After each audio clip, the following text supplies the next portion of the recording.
Oh, good evening. I'm Roger Tang, Executive Director for Parkville Productions, sometimes known as the Head Hog. And I'm Mia Lee, the Marketing Coordinator at Theater Off Jackson. Together, we are hosting this special encore live stream presentation of The Clockwork Professor by Maggie Lee, first done in 2013 and co-produced by Parkville Productions and the Theater Off Jackson. But first, we'd like to tell you a little bit about our organizations. Theater Off Jackson is a performance venue located in what we call today Chinatown International District. We'd like to acknowledge that our theater space where the production happened is on the occupied traditional lands of the Duwamish people, who are the original stewards of this land and continue to live here today. We honor the work of Indigenous artists in the city and recognize how important Indigenous art is to the history, present, and future of this land. Here at Theater Off Jackson, our mission is to help maintain a vital arts culture in Seattle by providing artists with a sustainable and affordable venue dedicated to performance, art, and community. And Parkville Productions began life as Parkville Players back in 1998, making us the oldest Asian American theater group in the Pacific Northwest. I've been there since the beginning as one of the founders. Our current mission is produce and develop genre plays, promote Asian American and POC artists, and imagine fantastical, inclusive, and fun universes. We envision a bright universe informed by diverse experiences and perspectives and populated by larger-than-life characters where everyone's story can be told. Now, why is that important? Telling the Asian American story is vital in 21st century America. But the stories that often get told are about the pain and oppression of Asian Americans. Now, that's a necessary story because it's rarely told, but that's not the only story. There's joy, there's dreams, there's aspirations, and we can't wait until some white theater decides to tell it. Parkville is there to fill a gaping hole in American theater. We've gotten the chance to co-produce with so many incredible artists in the city. Specifically, we have a rich history with the Asian American theater artists from the space when it operated as NWAT, Northwest Asian American Theater. Roger Tang and Parkville Productions are longtime friends with our theater, and we're very lucky to be able to collaborate together on so many projects. Yes, Parkville has had a long relationship with the Theater Off Jackson. To start with, I helped build this place. And I mean, literally. I helped build the space. When the Wing Loop back in the 1980s, when the Wing Loop Museum and the late lamented Northwest Asian American Theater started to renovate an old parking garage, I was there with NWAT to raise funds. I personally wrote grants and the appeal letters, as well as contributed sweat equity that turned that space into a viable performing space. Now it goes further. When Parkville began as a sketch comedy group in 1998, our first shows were at the Theater Off Jackson. And we were artists in residence at Theater Off Jackson for our first 2 years of existence. Now, over the years, Parkville has played many places across Seattle, from 12th Avenue to the Ballard Underground, to the Ethnic Cultural Center. But we've always come back to Theater Off Jackson because in all the important ways, it's our artistic home. So COVID has had a huge effect on theaters all around the world. I'm sure many of you have already been streaming plays and tuning into Instagram live performances. And I love the resilience and adaptability that artists have shown during this challenging time.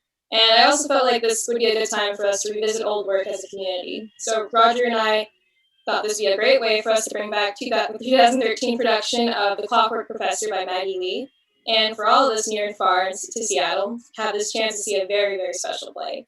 And for those of you who are interested in experiencing this play in another way, you can buy the published print version online.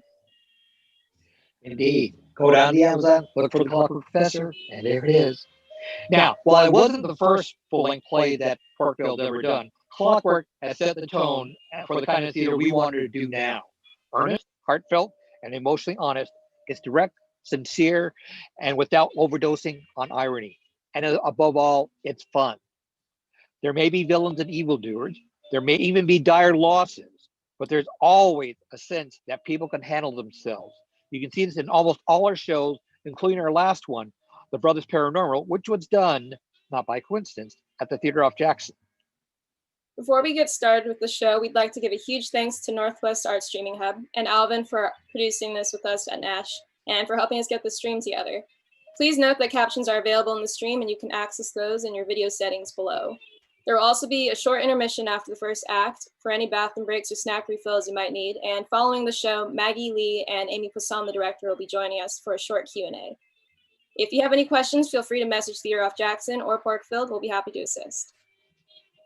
Now, you get to see the live show for free, but if you're enjoying the show, feel free to toss some coin into the coffers and pay the actors and designers who put this show together.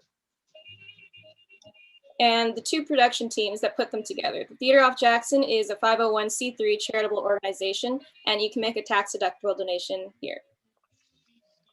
And Portfolio Productions is fiscally sponsored by Shunpike, which makes it easy for you to make a tax-deductible donation at our address. And now it's showtime. So sit back, take off your goggles, and adjust your corsets.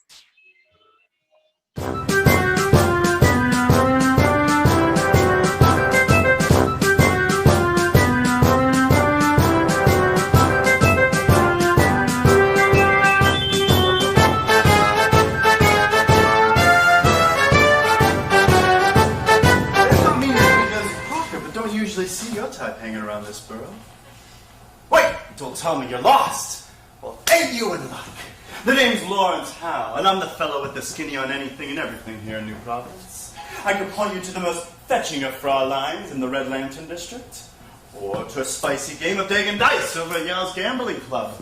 Or if you're looking to wet your whistle, the fine and beautiful barkeep over at TOJ Tavern is your pal. A word to the wise, those glowing little jangling devices you all got? I don't see any. You're going to want to turn them off and put them away right quick before the Royal Guard catches sight of you. They're awfully suspicious of newfangled gadgets, and the last thing you want is for them to start asking questions. You'll end up in the clink for sure if they think you're with the squeaky wheels. But if you do get into a tight spot, count on Vera and Joey Ding. They've been known to help a fella out of a scrape. So I must be going. I got a bit of business with some gentlemen over at the pub. And line it. Lady Sophia's airship's making its rounds. Do enjoy your visit to New Providence and try to stay out of trouble, you hear?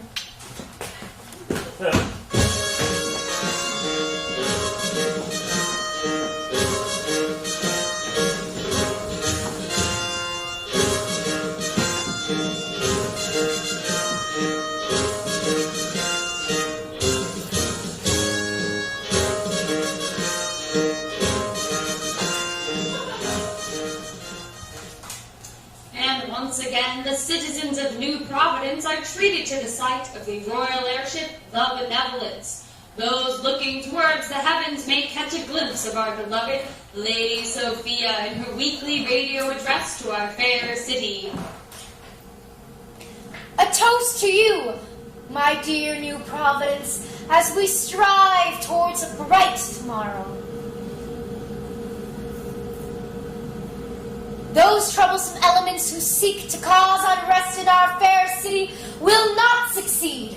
The Royal Guard is working tirelessly to flush these false cowards out of hiding. I know that each of our good citizens will do their best to stay vigilant to the crown. May you all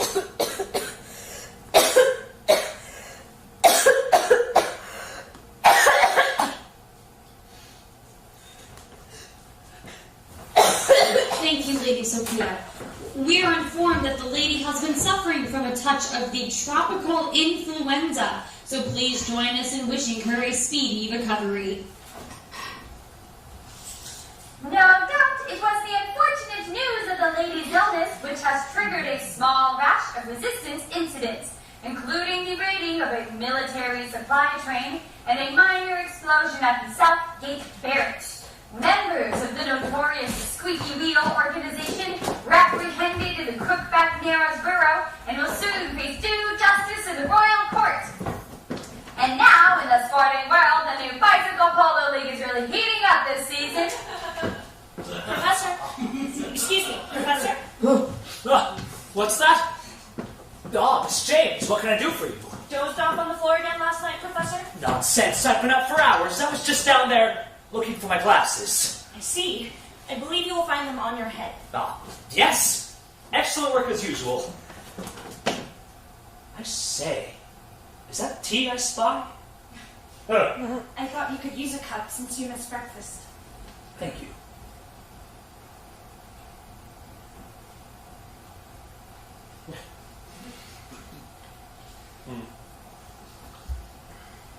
It's the spot. And Mr. O'Connell was inquiring this morning after his music box. He is most anxious to have it in time for his wife's birthday. What's that now? The ivory music box. I believe you were to change the tunes, play that new waltz. All this sentimental nonsense. I'm on the verge of an astounding breakthrough on galvanic nerve reattachment with my BioGear prototype, revolutionizing artificial limb replacement as we know it. But instead, I am forced to fiddle about with trifles. We are also on the verge of our gas being shut off if we don't pay the collector shortly. Not to mention the landlord, the butcher, the greengrocer, the laundress, and your exceedingly overdue library fees. Yes, of course, Miss James. I defer to your superior powers of reason. Where did I leave that blasted thing? Oh, do be careful with that. I haven't got around to adjusting the voltage yet. I thought you had given up on this concept, Professor. With the proper modifications, it will be a great success. Imagine, a gentleman caller becomes too insistent in his advances. Simply apply a disapproving spark of electricity with this device. Like a gentle slap on the wrist.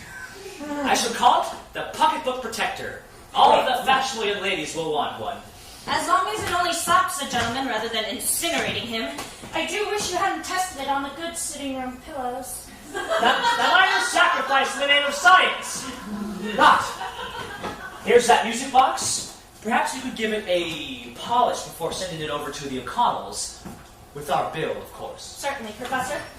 May I? Yes, as you please. Utter poppycock. Now, if you really care to begin with something of actual use, like a nice set of socket wrenches. Lucky for him, Mr. O'Connell has wisely chosen the music box. The tune is really quite agreeable. Yes, well, as long as we can count on the fickle musical tastes of Mrs. O'Connell, we shall never want for gas. Hi! Hello down there! Anyone home? Hello, Lawrence! Don't suppose it ever crossed your mind to knock? Not in the least. How's our boy been doing, Matilda? Keeping him out of trouble? As well as can be expected, Mr. Howell. Mr. Howell, darling, you're breaking my bad old heart with that cold shoulder. Perhaps this will warn you of sweets to the sweet, as my sainted mother used to say. Really, you shouldn't have. And here I was hoping for some nice socket wrenches. Yes! Well, got that on my list for next time, haven't I? Rather nicer than your usual loot. Pinched off the back of a stock wagon. You wooed me. I bought it fair and square. There's a sweet young thing down at the confectionery who gives me a right good discount. How terribly thrifty of you.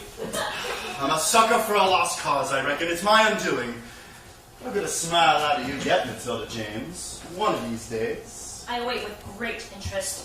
Professor, is there anything else you need? Might we have another cup of tea for our guest, please? Actually, that was the last of the tea. But if you're interested in purchasing more, Mrs. Chang's pocket watch needs a new cog. And if you can fix your daughter's dog to say mama instead of moo, you might even be able to offer Mr. Howell some biscuits the next time he stops by. Good day, sir. You know, I think she's finally starting to warm up to me. I believe you mentioned something about lost causes. Oh, you're the one in a pickle of lost causes, old bean. I hear the fashionable Dr. Stanfield has been trying to lure our Matilda over to his show. Nation, if that dainty-fighted fool dares... Settle down. She's never said naught but good to him. Loyal to a fault. Still the same old Matilda, even if she can't remember anything from before. Yes. Her mind still needs time to recover, it seems. It's been nearly 2 years, Pam. I don't want to discuss it. The past ain't gonna change itself. Say, what about that memory sharing gadget you've been working on? What did you call it? The memorandum? The mellophone? The moratorium. It still requires a great many refinements. Blimey, my dashing. Please take that off before you break it, Lawrence. I'm serious. Get that back. Zooks, Pam, are you really gonna work for that creepy Dr. Macintosh? It's Giant Prakash, Lawrence, and he's a genius. As his apprentice, there's no end to what I could learn. Think of the knowledge. Can you boil up knowledge and have it for supper? What use is it then? What's a kid like you know about knowledge anyhow? You can still come visit me. Oh, I'm sure they'd love that. His prissy little daughter and his loony wife. She's not a loony. She's just sick and can't remember things. That's all. Loony or no, she gives me the willies. That whole place gives me the wild willies. Might not be so willing with all the heaps of good things they have to eat in that fine house. Hey? Well, I might have time in my busy schedule to drop by. Thanks, old bean. You can count on you. Oh. Ouch. Thanks again, old bean. That was incredible! We could have been more than, what, around 12 years old? So whoever wears this thing shares the memory. It's all as the subject remembers it. I certainly don't recall being so much shorter than you. Then it should be a snap to tell Matilda. You don't even have to say anything, just show No, it. it's not ready yet. I'm not... The device needs adjustments. I know, just not now, Lawrence, please. All right. I forgot what a pair of ruffians we were, huh? Reminds me, ran into Mrs. Hernandez. It seems young Atticus is enjoying that puzzle box she sent over. Only thing keeping his mind off his injury, poor kid. Glad to hear it. I suppose he's lucky he only lost a foot. That dreadful umbrella factory is no place for children. Hope his younger brother Kai has more luck. He's gone to fill his place on the factory line. That would do it all. I know. Send him along to Mr. Yoshimori. He always needs an errand boy down at the phosphate parlor. Haven't you heard? Yoshimori's been arrested.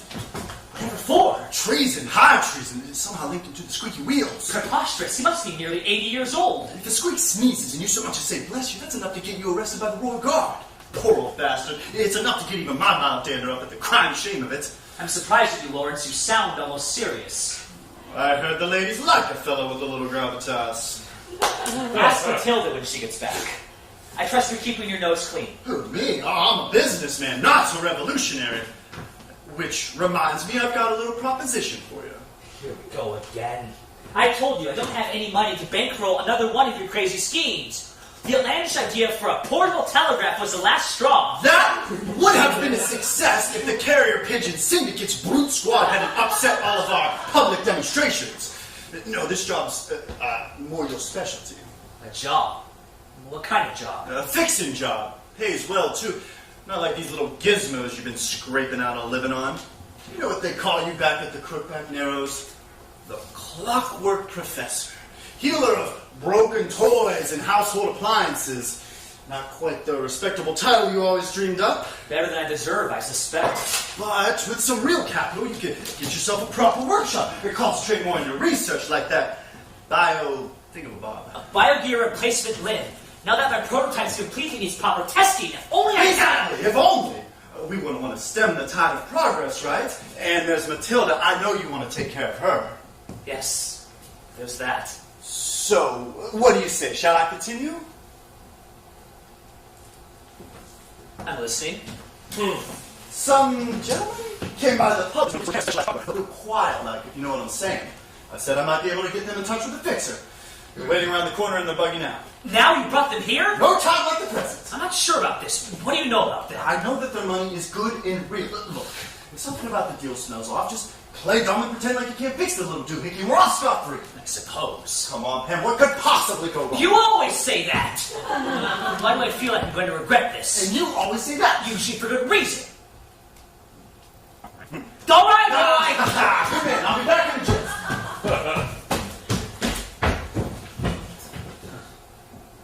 The Clockwork Professor, huh? This is Mr. Jervis and Mr. Sullivan. May I present Professor Seamus Pemberton? How do you do, Professor Pemberton? Ahem. Rather untidy in here. Gentlemen, but my colleague tells me you have an item that needs some unbreaking. Indeed. Your reputation precedes you in some circles. You flatter me, gentlemen. Let's just have a wee look here and...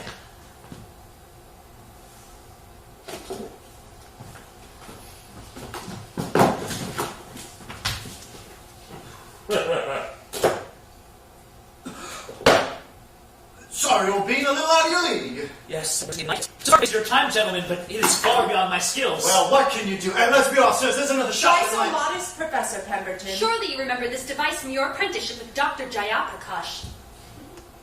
I don't know what you're talking about. We know that you do. I've never heard that name before. You must be mistaken. Come now, gentlemen, I brought you here in good faith, and you harassed my business associate with these wild accusations. The Royal Guard might not find them so wild, mightn't they, Mr. Jervis? Don't believe so, Mr. Sullivan. Look here. Jayaprakash is long dead. So what do you really want? It's very simple, Professor. We ain't here to harm you. Unless you don't feel up to cooperating. That will do, Mr. Jervis. We merely want our device fixed, Professor. It seems the little dial don't spin as nice as it ought. And if I do that, you'll leave me be.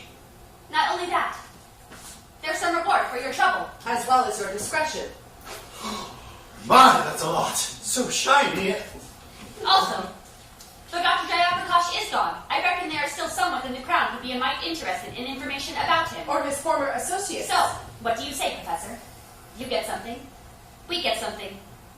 Otherwise, we might let Mr. Jervis take over the negotiating. And it would be a real pleasure to me. It would. Ha, ha. Hang on a moment. We'll have to do protect you in the narrows. No, we need the money. I can't start running now. Not with certain people depending on me. Come back tomorrow. I'll have it ready. Very good, Professor. But I won't be fixing anything else for you. I swore to put it all behind me when I quit the old man's lab, and I'm only willing to break my promise this once. Would be a shame if you broke anything else. Let's shake on it then.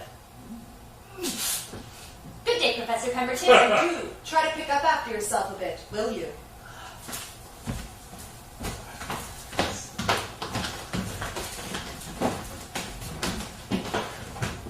Damnation! I should have forgiven it, would you? It's all right. It was bound to happen sooner or later, but now it's sooner. What an odd pair of birds. Foreigners, I reckon. It's not that. Quite the opposite. They seemed almost familiar to me somehow. Scoundrels all the same, I suppose. Sorry, Pem, I thought they were just regular, honest criminals like the rest of us. What's that thing for, anyhow? It's a cross-dimension portal key.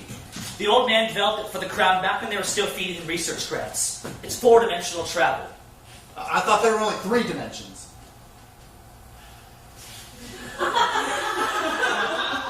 There are an infinite number of other worlds running parallel to ours.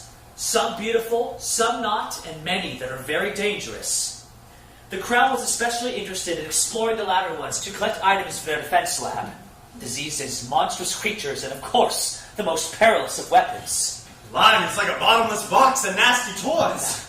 Here's the twist in the knickers. The device only lets you pop into other worlds to visit. You can't bring anything back through the portal that did not originate from here in the first place.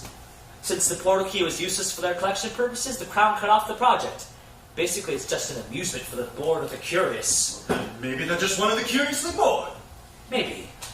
It's not like they get any real harm with it, I suppose, only to themselves. And if it means they're going to leave you with a very generous bag of money, perhaps this could turn out to be a good thing. Oh, Lawrence, ever the optimist. Oftener than not, I happen to find my glass to be half full and frequently paired with complimentary peanuts. Do me a favor, will you? Use those underground feelers of yours to check out our new friends. I like to know who I'm dealing with. Consider it done. I'm sorry, Seamus, truly. I know, old bean. I'll see you tomorrow.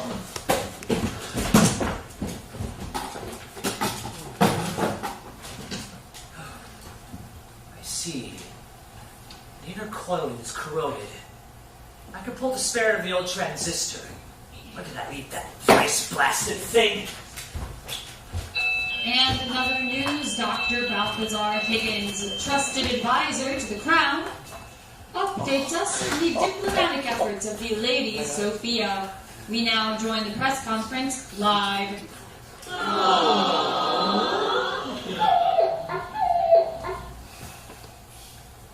Thank you. We are pleased to announce that the Lady Sophia has graciously accepted an invitation from our neighbours to the north to facilitate peaceful international relations for the good of our colonies. I will take questions, if you please. Yes. Dr. Higgins, what do you say to the allegations that the Lady Sophia has taken a turn for the worse with her illness? That's just another unsubstantiated rumour planted by the so-called squeaky wheel movement to try to stir up trouble. Yes? Dockside Daily Index here. Dr. Higgins, our sources within the Crown residence tell us that Lady Sophia has, in fact, not left the ground since last week. What say you? Who would those sources be? Might I inquire? They prefer to remain anonymous. Just as I thought. The citizens of New Providence are hardly such fools to fall for these false insinuations. Let me assure you, the Lady Sophia will return to the city in time for next week's radio broadcast. That's what we'll do. Sending our best wishes with the lady on her travels. And now, by popular request, we bring you again the Rose Trellis Waltz. How many bloody times are they going to play that bloody waltz? You got me right where I want you, you slippery bastard! I see. My apologies, Miss James. I'm quite the Philistine today. Are you going out? I just returned from my walk. I must insist that you take some refreshment, Professor. You've gone all night without rest or a proper meal. Nonsense, I've been eating. Mr. Howell's bargain basement sweets hardly count as sustenance. Come now, don't be cross. I've saved you the candied violets. I know they're your favorite. Don't try to distract me. If you don't mind my asking, Professor, what are you working on that honestly can't wait 10 minutes? Just a rush order. The client's willing to pay quite well for the added attention. All right. Let me at least fetch you a fresh cup of tea. Thought we said we didn't have any more tea. Not for Mr. Howell, we don't. What's the matter with your arm? It's nothing. It's just been a little sore lately. If I might take a look?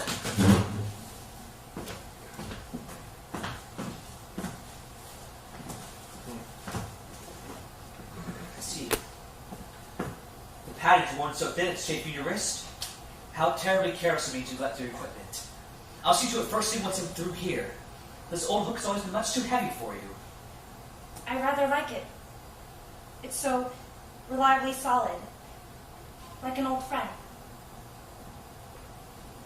Yeah, well, soon you can leave that old friend behind. You'll have the use of your hand back better than ever with the world's first fully muscle-responsive biogear replacement limb. I've told you before, Professor, there's really no need. I'm perfectly fine as I am. But I know things could be better. I know I can make them better. But first I have to get this bloody thing back in working order. Damnation, this wire keeps slipping. You need some more light. Here. And the magnifying glass. Thank you, Miss James. If you could tilt it a bit to the... yes, that is perfect. I believe you may need the ultrafine pliers for that. Thank you.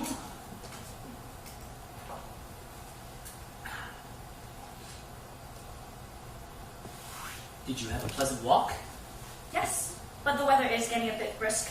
There was a fair breeze blowing through the train yards. The train yards again. You simply must pick a less dangerous spot for your afternoon exercise. Do we have any more quarter-weight springs? There's a tin of them to your right. The train yards are hardly dangerous. I find it very relaxing. And today... Yes, what is it? I think I remembered something from my past. Really? Something about the trains? I was walking by the grassy embankment and suddenly remembered sitting out there in the sunshine, watching the train cars pulling out in all directions, heading for different places, mysterious, wonderful places. I feel happy, I think. It was a happy memory. Do you think that ever really happened to me? It's a possibility. I suppose I'll never know for sure. But I was so pleased to think that I might have been happy before. It sounds foolish, I know. Is it foolish at all? Miss James, I wanted to tell you. Yes, Professor? I'm finished with the magnifying glass. Thank you. Yes, of course. The mind is a curious instrument, Miss James, one that can only mend itself with time. You must be patient. I'm sure you're right. Damnation, they'll be here any minute. The client. I'll go see about the tea then. Wait, Miss James, perhaps you can forget the tea and run a small errand. Of course. What is it? I need some copper pins. But I just bought 3 packets last week. Yes, well, I seem to have run out. A lot of pinning going on these days. Oh, why don't you pick up some of those ginger snap scones you like so much for our tea? But you detest ginger snap. Nonsense. Why would you think that? I've in fact been suffering from an inexplicable hankering for those particular scones. I would not be tempted by anything else. All right, Professor, you insist. And if it means you eat something... Yes, whatever you say. Off you go now? I'll be back shortly. Not too shortly, please. Ginger snap. Ugh.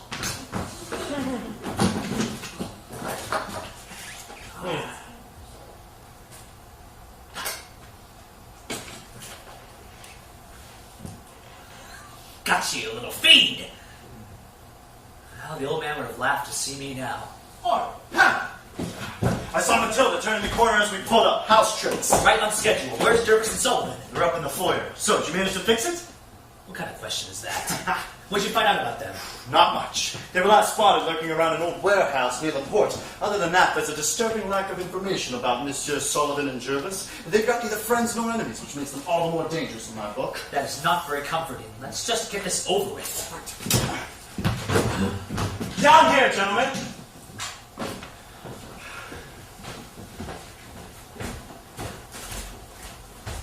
Good afternoon, Professor Pemberton. See, you still haven't dusted in here. Mr. Sullivan, Mr. Jervis, I repaired the portal key as you requested. Impressive. But one wonders, will it actually open a dimension portal? We can't test it if you like. Once our transaction's completed, I'd rather not see you gentlemen here again. The feeling's completely mutual. Yes. This room will do for a private spot. Mr. Howell, if you would be so kind as to wait upstairs. I don't think so. We insist. Most sincerely. You can wheeze in my face all you like. I'm not going anywhere. I'll be fine, Lawrence. You sure about this? I don't like the looks of it. Just keep an eye on the shop upstairs and make sure no one comes down here. All right. I'll be upstairs if you need anything, gentlemen. Did you have a particular destination in mind? If I recall, Dimension 19 has some spectacular landscapes you might find refreshing. If you could set it to 42.63, please. 0.63, it's quite the specific location within Dimension 42. Oh, yes. We know exactly where we need to go. As you please.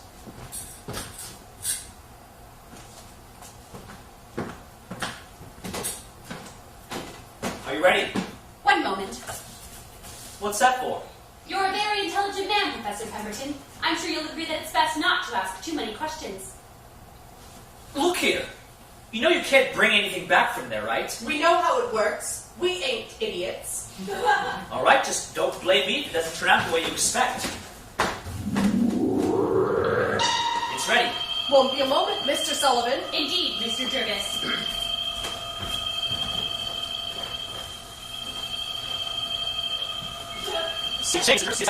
Oh no, Professor Pemberton. I know better than to leave you alone here with the portal key. Well, that was quick.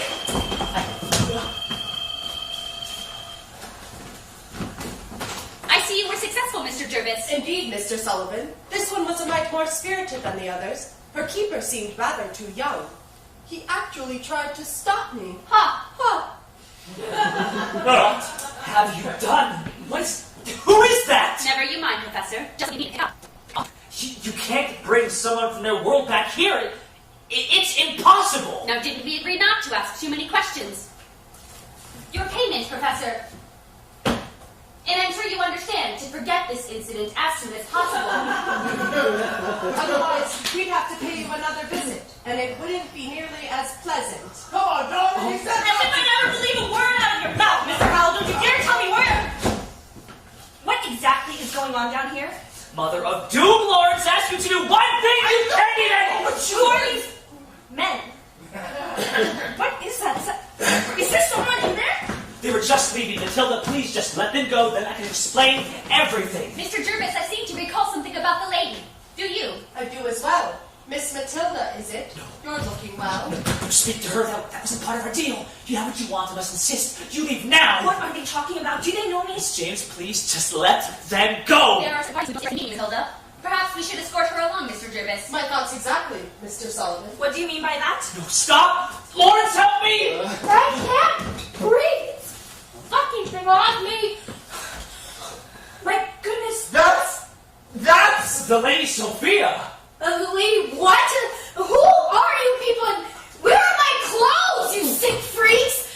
Help! Help! Oh. Pity we don't have the time to be distracted. Meeting you again, Miss Matilda. No doubt we'll be seeing you real soon, now that we know where to find you. Indeed. Let's be off, Mr. Jervis. Yes, Mr. Sullivan. Wait, stop! Let me go, Professor! Great galloping thunder turtles! Are we all seeing what I think we're seeing? No, don't think about it. It is none of our concern. How can you say such a thing? She could have been her twin. How did they get her through the portal? It's not possible. Obviously it's possible! We just saw it happen! Isn't that how this whole logic business works? I don't know. I just don't know. This is all you're doing, isn't it? Oh, How dare you get us mixed up in Miss James wasn't entirely his Don't fault. excuse me either. I'm very disappointed in you, Professor. How could you let that poor girl be carried away without even lifting a finger to help? I know it looks bad. I was just trying to... I had no choice. I can't explain any further than that. Those men, they knew me, didn't they? Where did they know me from? I honestly don't know. You have to just trust me, Miss James. I don't know what to think about you anymore, Professor. Let's all just take a moment, shall we? I mean, I was considerably more excited than I'm used to. Fine. I'm going upstairs to telegraph the constable. Perhaps you can explain it further to him. Now, darling, let's not do anything rash. Do you really think it's a good idea to get the authorities involved? I doubt she'll get a hold of them. The telegraph bill hasn't been paid in a fortnight. How do they know Matilda? We have to find out who they're working for. Don't you want to deal with the ceiling lady upstairs first? I can't help it if she's angry. I can only try to protect her. She mustn't find out anything from them, whoever they are. Then you need to tell her the truth. I can't. Not now. Not with everything going on. Seamus! Seriously! Do you see this? This is my mysterious face. Once we get Jervis and Sullivan squared away, then I'll tell her. I'll tell her everything. You have my word. I'm going to hold you to it this time. All right, let's go upstairs and try to smooth things out a little. Maybe I can remind her of what a bad influence I am, and she could go back to being cross at me. How would that be?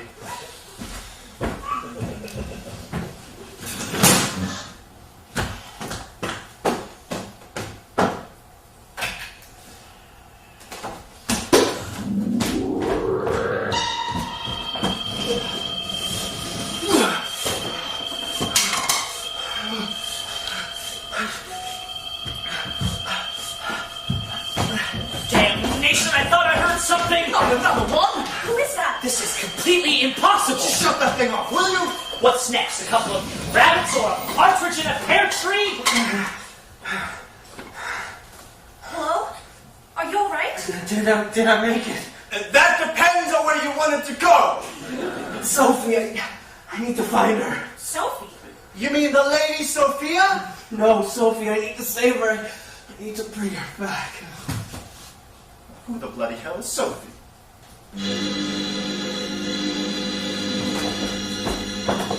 That's right, boys and girls. It's another exciting installment of New Providence Confidential. Brought to you by Propel Jet, makers of the new horseless steam buggy. Propel Jet gets you there with time to spare. Excuse me? Are you decent? Am I ever? Oh, you mean him. Just about. I'm coming down. Last time on New Providence Confidential. Sergeant Carter, I'm sorry, but your father has been arrested for treason. No! Those damn squeaky wheels framed him. I will get my revenge. Hey, I was listening to that. Here, drink this. Thank you. So, what's your name, kid? I'm Jin. Jin Rubik. Is this New Providence? The one and only. Only ever heard about it from my folks. Doesn't really look like I pictured it. Yeah, this isn't one of the particularly nice parts. Never mind him. I'm Matilda James. And this is Mr. Howell. Call me Lawrence. What are you doing here, Jin? I told you, I have to find Sophie. They took her back. Took her back, the young lady? Yes! They must have come through the portal here. You must have seen where they went. I will just rest for a moment. Damnation, if I could only find my bloody glasses. They're on your head. Yes, of course. It's right here, see? There's a disharmony on the molecular level that makes it impossible for off-world objects to cross into our dimension. It's rather besides the point, Professor. This young man obviously made it through. Yeah, what about the girl? Didn't he say something about bringing her back? Did who say? Professor, this is Jin Rubik. This is Professor Pemberton. Hey, indeed. Is that my shirt? Look, thanks a lot for the clothes and the tea, but I don't have time to hang around here. I'm going after Sophie. Sit down. You need to rest. That is my shirt. The one you gave me last year for solstice. Strip it there again if you insist on having it back, but I hardly think that would be very practical. And you never liked that shirt to begin with. My apologies, Miss James. I was thinking aloud. It's just... Why were you naked? My clothes must have gotten left behind in my world. Those baristas are going to be scratching their heads when they find them in the broom closet. Now, wait a minute. What are barristers doing in a broom closet? Baristas, they make the coffee? Oh, right. What an odd legal system you must have over there. Maybe we should start from the beginning. I don't mean to be rude, but I don't know if I can trust you. Right back at you, kid. Look here. Whatever's happened, we're at least partially responsible, and we'll offer our assistance if you can tell us how to help. Miss James, perhaps we should evaluate the situation before we I commence am this. very sincere, Professor. If we've done something to cause this, then we must help put it right. That includes you too, Mr. Howell. Yes, ma'am. I guess I really don't have a choice. I guess by now you know that Sophie looks like that Lady Sophia you have over here. That's because she's actually a copy of her. Copy? You mean a duplicate? Yeah, like a clone. There was some doctor over here who could make a copy of a person, a real whole person, same age, same haircut, same pimples, same everything, like a human Xerox machine. A what? Oh, that's that thing where you become your own grandfather, right? No, that's a paradox. This is a... Never mind. So I guess this Lady Sophia was like the last of the royal bloodline or something. Yes, she's the only reason the crown's hanging on these days. All of New Providence just adores her in the romantic notion of the grand days of yore. So after her parents were assassinated, they made a bunch of copies of her and hid them in different dimensions. It had to be when she was a baby, because even though the physical stuff gets copied, the memories get messed up. It's a complete mental wipe. My parents were the keepers for Sophie. So your family raised Sophie? No. Keepers watch over the duplicates without ever revealing ourselves. It's the only way to properly fulfill our duty to protect her. Sophie was adopted by a real nice family, and I was born over there soon after my folks were stationed, but then they died in a car accident a few years ago, so it was up to me to become Sophie's keeper. I'm so sorry. Hang on a moment. Your parents are both from New Providence. Well, that explains it. It does? Since your parents both originated in this dimension, it only goes to follow their offspring can return as well. Incredible. This would blow the wigs off those pompous fools of the Royal Academy. So then one day Sophie caught me following her. I always sucked at surveillance, and I totally panicked, and I ended up asking her out on a date. Shut up, you sly dog. Hey, we've been together ever since, and I love her. I know it's against protocol or whatever, but I don't care. I don't have any allegiance to the crown. They never had anything to do with our real lives together. So then we're sitting in a coffee shop doing the crossword puzzle, and this weird dude pops out of nowhere and abducts my girlfriend. So you can maybe understand why I'm kind of freaked out right now. Of course. What can we do to help? First of all, who was that guy? The guy in the derby hat. Well, Professor? His name is Jervis and his partner is Sullivan. We don't know much else about them. They don't work for the crown? I thought maybe they were taking her back as a replacement. It's hard to tell who's working for the crown these days. What about that doctor, the one who made the duplicates? Could they be working for him? Do you remember his name? It was something long and twisty. Jayaprakash, that's it. Jayaprakash. Dr. Jayaprakash is dead. His laboratory caught fire a couple of years ago, and he was killed in the inferno. Miss James was the only survivor of the incident. Oh, I'm sorry, So you knew him? Only by reputation. I believe Miss James was his assistant. So you must have known this doctor if you worked for it. I'm sorry, I can't help you. I lost my memory after the accident. I guess it doesn't matter if he's dead anyhow. Do you have any idea where those guys went? We could try the warehouse. It's the best lead we got. We'll go with you. We will? Yes, we can't possibly let him go on his own. But Miss James, perhaps it's best if you stayed here. Not a chance. Look what happened the last time I left you to your own devices. Sophie must be so freaked out. I should have told her. I mean, even if she thought I was nuts, I should have told her everything. Don't worry. We'll find her. Now let's see about getting you some shoes.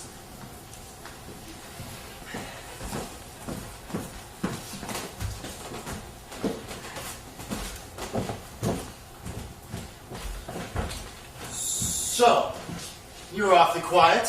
What do you mean by that? I mean, you didn't at all seem surprised to find out Jabbercosh was behind this whole scheme.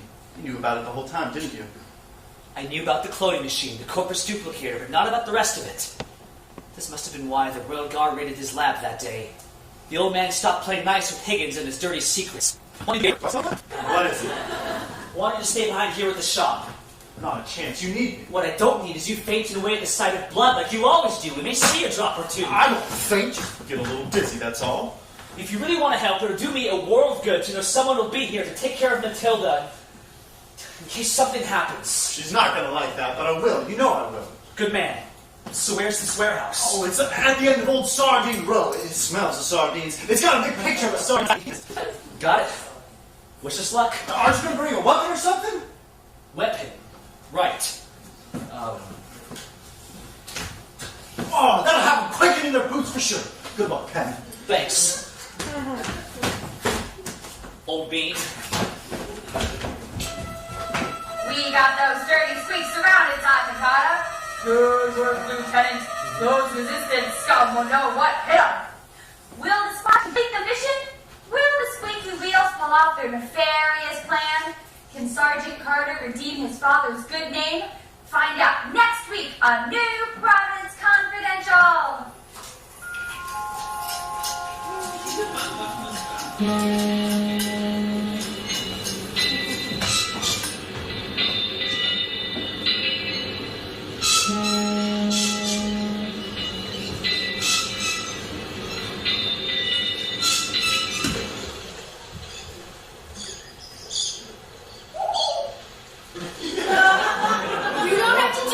If you let me go, I'll tell the police that you helped me. I've seen Law and Order. You gotta deal with them or something, right? Hello? Okay, I get it. You guys don't talk much. Can you at least tell me who we're waiting for? Won't be long. Won't be long until what? Until he comes to collect you. He who? You'll see soon enough, my lady. Christ on a cracker, is everyone crazy in this goddamn place? Shit! What are you doing here? Sophie, just hold on. Why didn't you call the cops? I don't know why we decided barging guns blazing was the best approach. There's the girl. Who are you? Friends, we're here to rescue you. What happened?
Where did you live? Professor, can you stand? Ooh, I knew there was a reason I never took up fencing as a hobby. But I hear the sport of wrench bludgeoning has become quite the rage lately. Sophie, this is Matilda and Professor Pemberton. They're here to help. Ah, yes, Seamus Pemberton.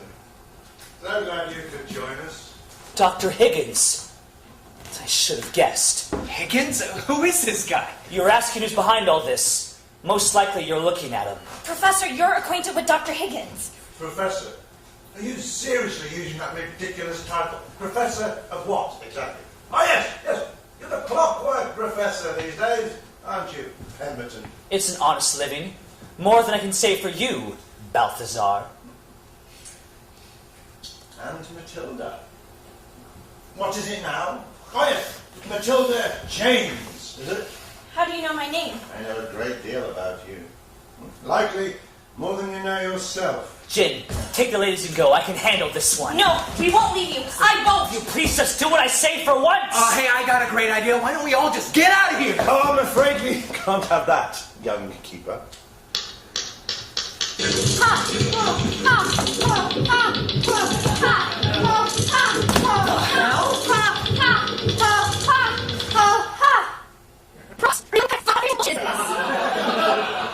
I commend you on the automatons, Balthazar. I can't believe I didn't spot them before.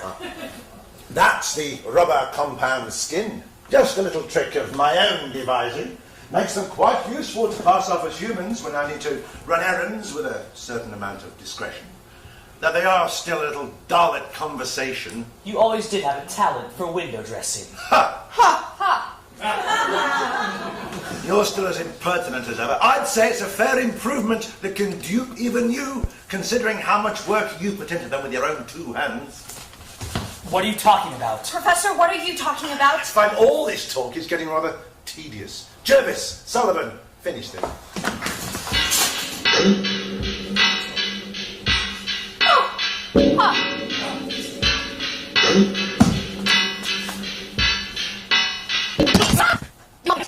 I'll go with you. I'll do whatever you want. Just please don't hurt him.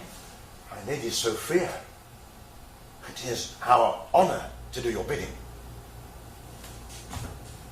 Why are you calling me that?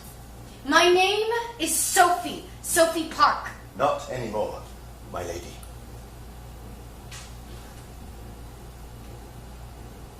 Fine. Call me whatever you want. Just please promise you won't hurt him. You have my word. Sullivan, please escort the lady to the royal carriage. I said I'm going. You don't need to grab at me.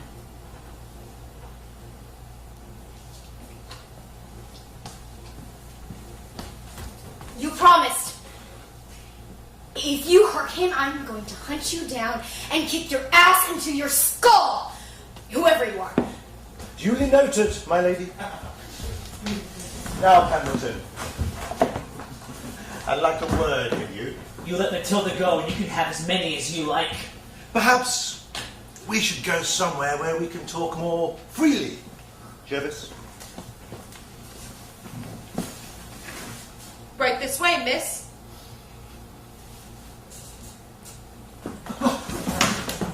That's better. Now I have your full attention. You despicable fiend. She's never done a thing to you. Well, as I seem to recall, she's the only way I can get you to behave. You never change, do you, Pemberton? It's one of your more endearing qualities. The carriage waits, sir. Excellent. Well, perhaps you two can tidy things up with Pemberton here after we leave. Still having trouble placing these two, my boy?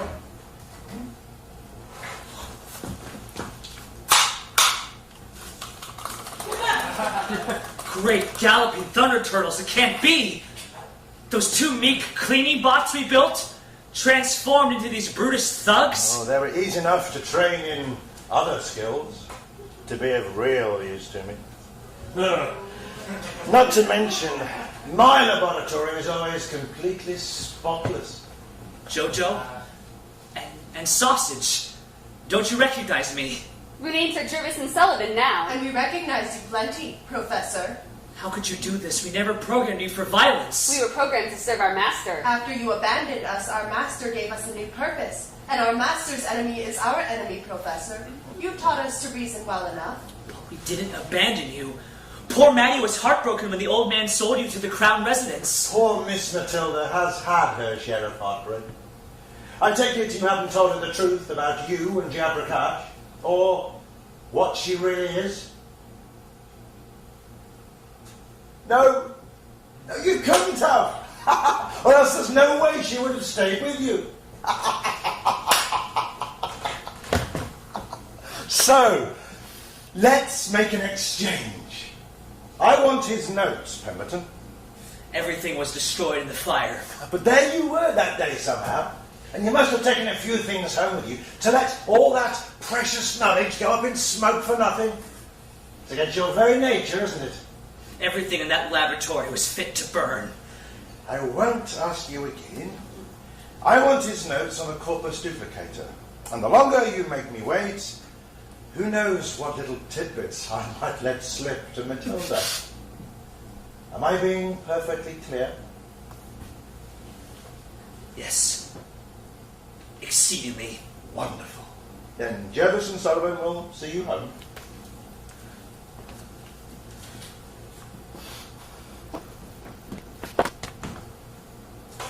I swear, Balthazar, you touch a hair in her head, one hair, and you will regret it with your last breath! Good day, Pemberton.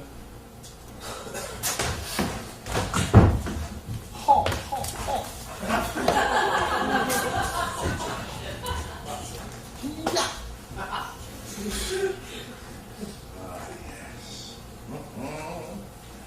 I see. Jabrakash was a fool not to have made a dozen of you while he still could.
Okay, and we're back.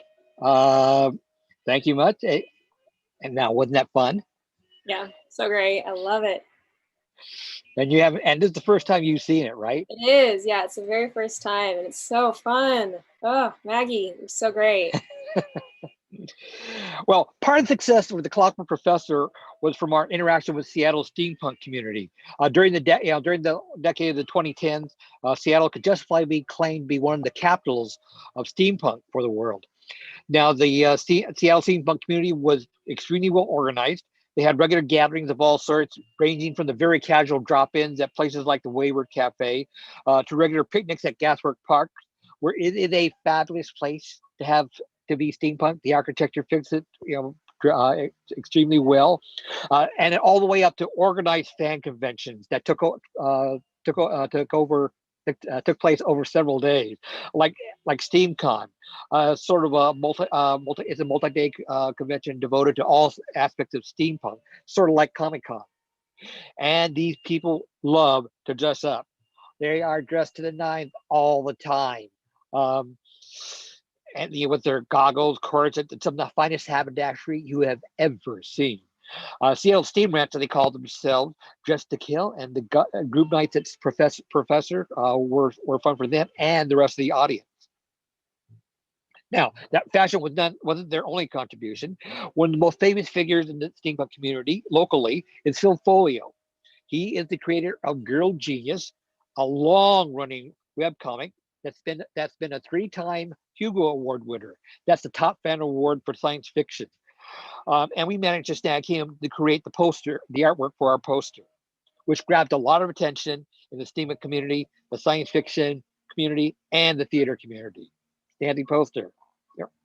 Now, we vamped enough. We give you enough time to come back from the bathroom and get your snacks. So let's go back to the show.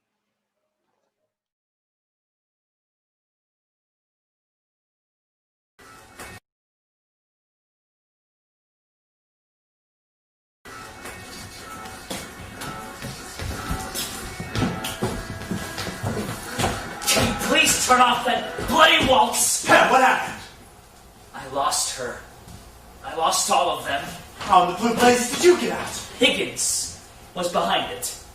He's the one who sent Jervis and Sullivan. He let me go. He wants Dry Prakash's notes on the corpus duplicator. In exchange for Matilda. You don't have them, right? The old man begged me to take them away the day of the fire. Well, just hand them over. What's the difference over some old notes? I can't let him build another duplicator. Even Giant Prakash knew it was wrong in the end. What are you going to do? I can't lose her again. Even if Matilda, even if she never speaks to me again, I'll do what I must to save her. What about the kid and his duplicated lady friend?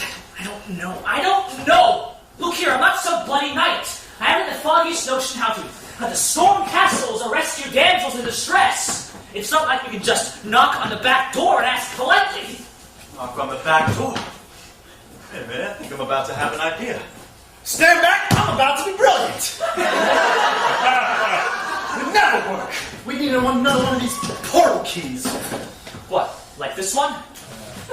You've already got one of those? Of course. Why didn't you just give it to Jervis and Sullivan right away? Why would I do that? That's terribly illogical. Of course it is. Okay, let's think. If Higgins is behind this, he's going to keep his captains close by. That means the crown residence. So here's the plan.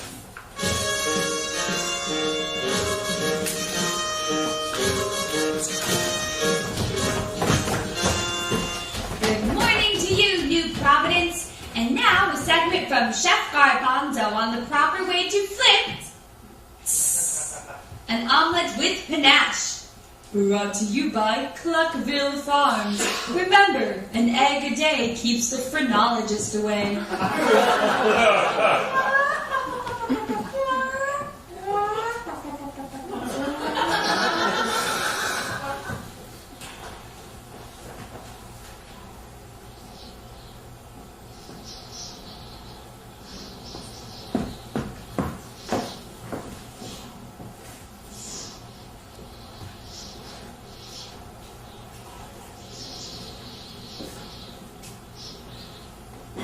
Where's Jin?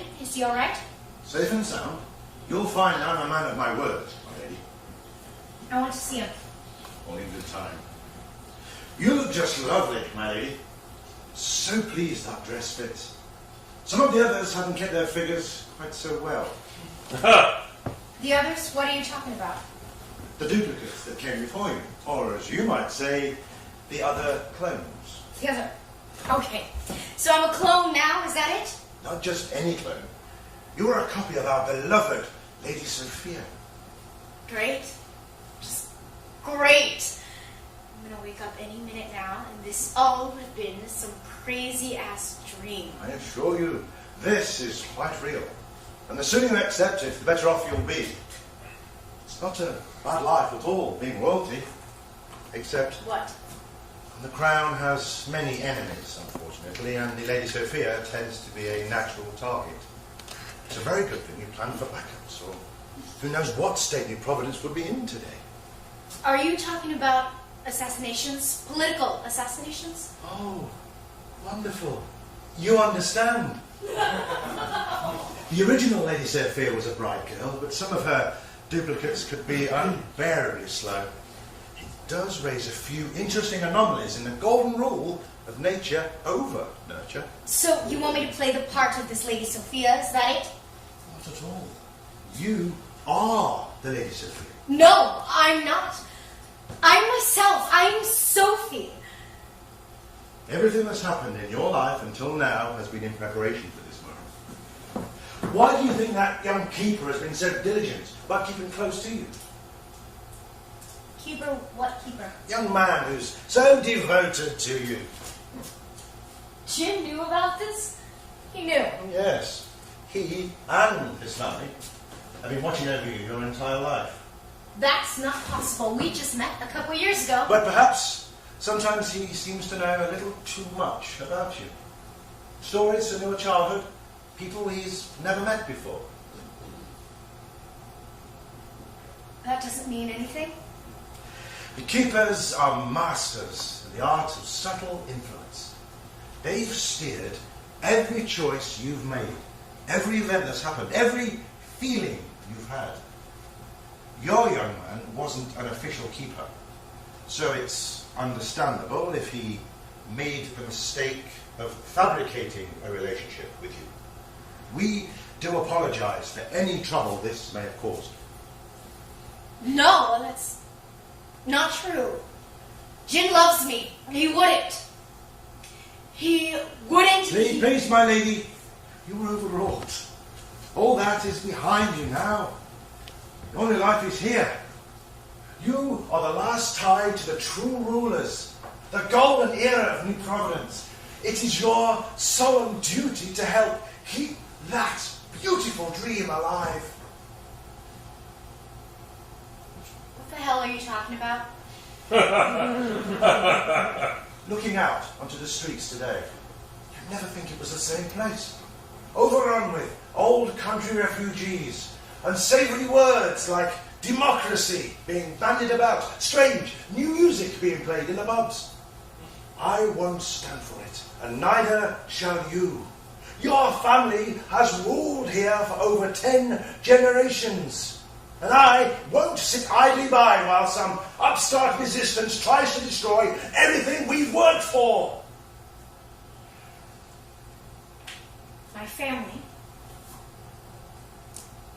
I have family here. Yes. Your ancestors built in Providence. I've always wondered about my real parents.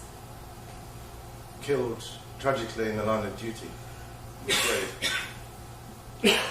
You take after your father-in looks, but I can tell you have the same fiery spirit as your mother. You owe it to their memory, their sacrifice, to take your rightful place now.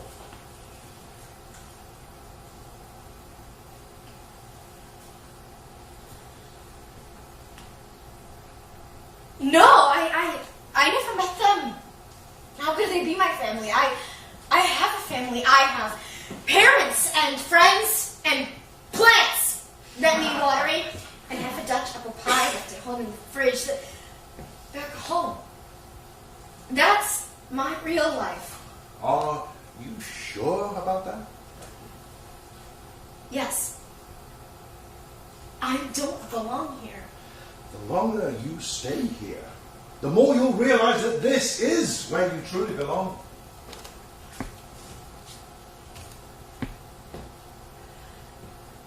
I have to think.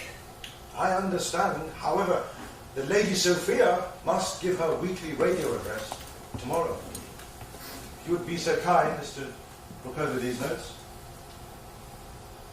And do let me know if there's anything I can do to make your stay more comfortable.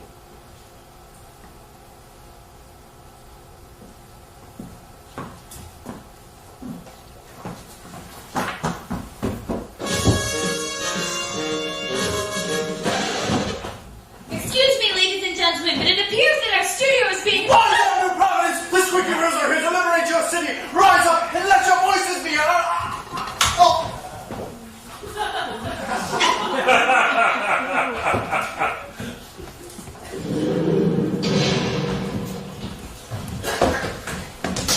We apologize for the interruption. We shall resume our broadcast shortly.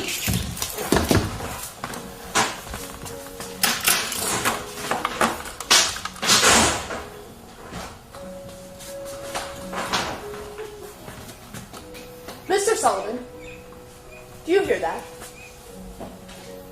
What, Mr. Jervis? That music. Hold on a moment. That did the trick. Were you picking up the radio again, Mr. Jervis?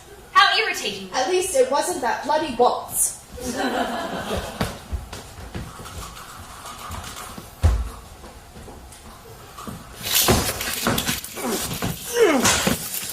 Hey, you okay? Yes, you... Yeah. Have you got a bobby hair thingy? You mean a hairpin? Sweet. So, Matilda, how long have you worked for the professor? Ever since the fire, it's been nearly 2 years. Is that when you lost your hand? If you don't mind my asking. It's an old wound. It must have been from before. And you really can't remember anything about your life before that? No.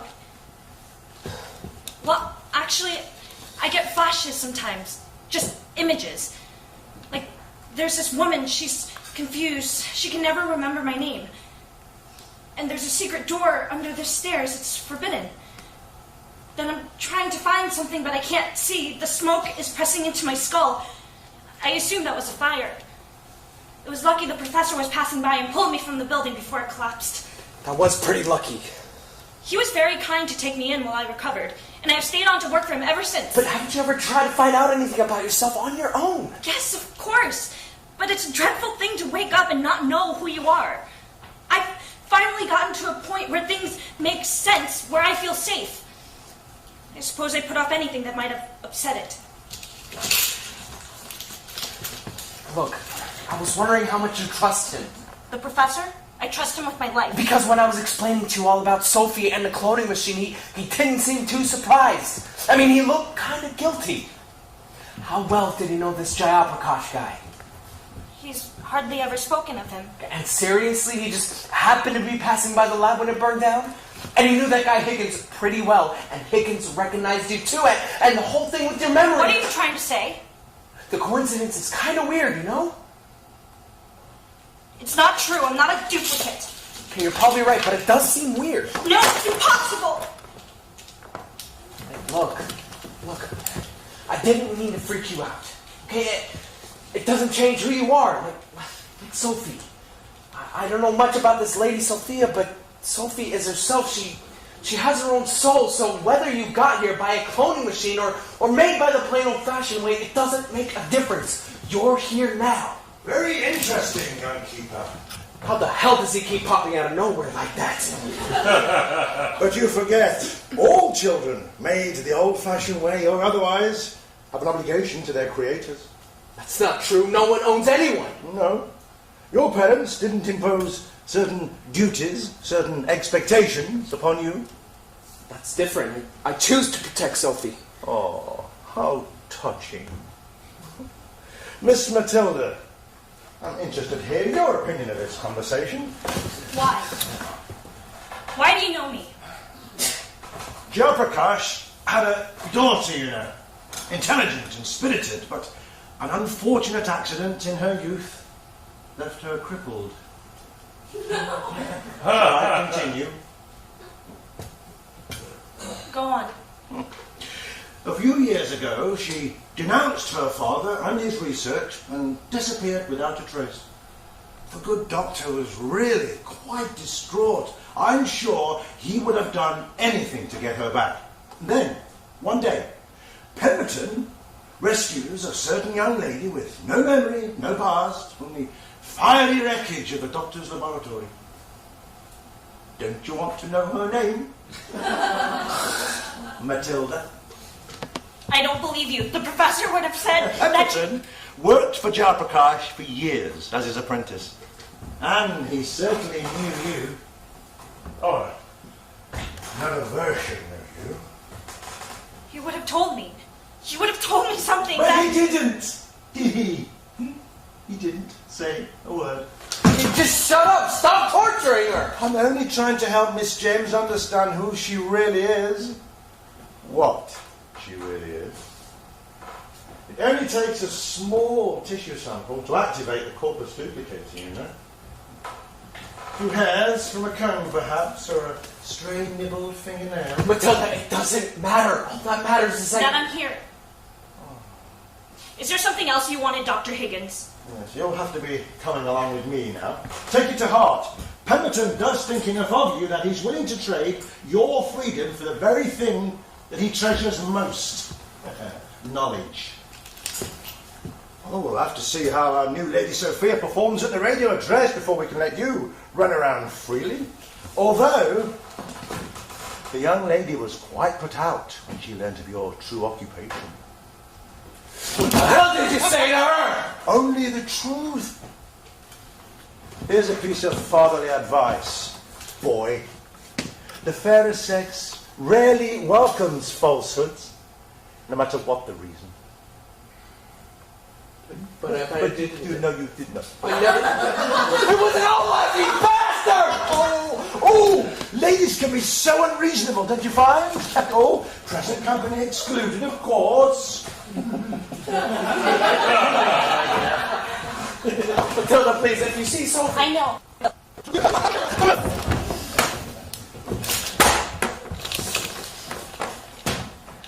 Hey, you, get it. Mr. Howell? Yeah, see what you make me feel. I told you to call me Lawrence. I'll call you Lawrence as soon as you stop calling me kid. Fair enough. Where's Matilda? They took her away. Something about a trade. Good. Everything's going according to plan. What is that, a hairpin? Give it here. We have to go Hold out. your horses. Get to that. All in good time, huh?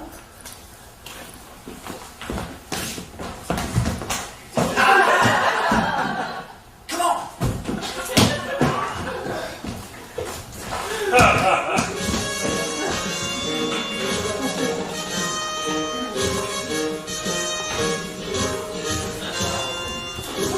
The skies are perfectly clear today as the Benevolence makes its weekly rounds above the city. I'm sure all our listeners will join me in wishing the Lady Sophia a hearty welcome back from her travels to the north.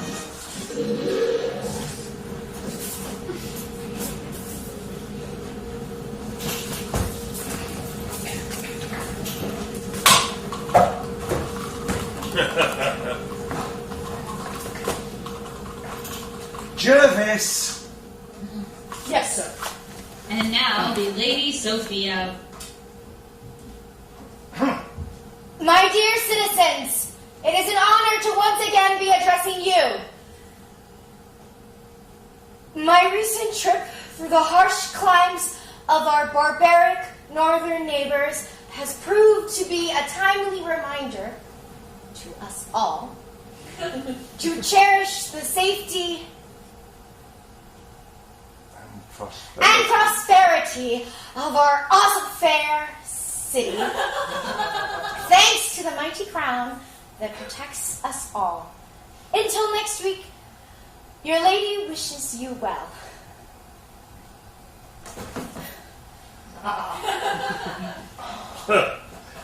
Very nice. Oh, Matilda, my dear. How do you enjoy our airship?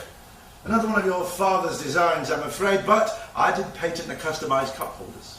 I'm afraid I'm not very particular towards heights. Oh, how unfortunate. Really is a lovely view of my city. Sir, we picked up Professor Pemberton from the Cathedral Clock Tower. Ah, Pemberton. Good of you to join us. Balthazar, Miss Sophie, it's a pleasure to see you again. Thanks! Who are you again? Oh, the professor guy. Miss James, I take it you're well? As well as can be expected. Lawrence sends his regards. He was worried about you. That was very kind of Mr. Howell, but quite unnecessary. I see. If we've exchanged enough pleasantries, perhaps we could get down to business. The notebook, Pemberton. Take it. For all the good it'll do you.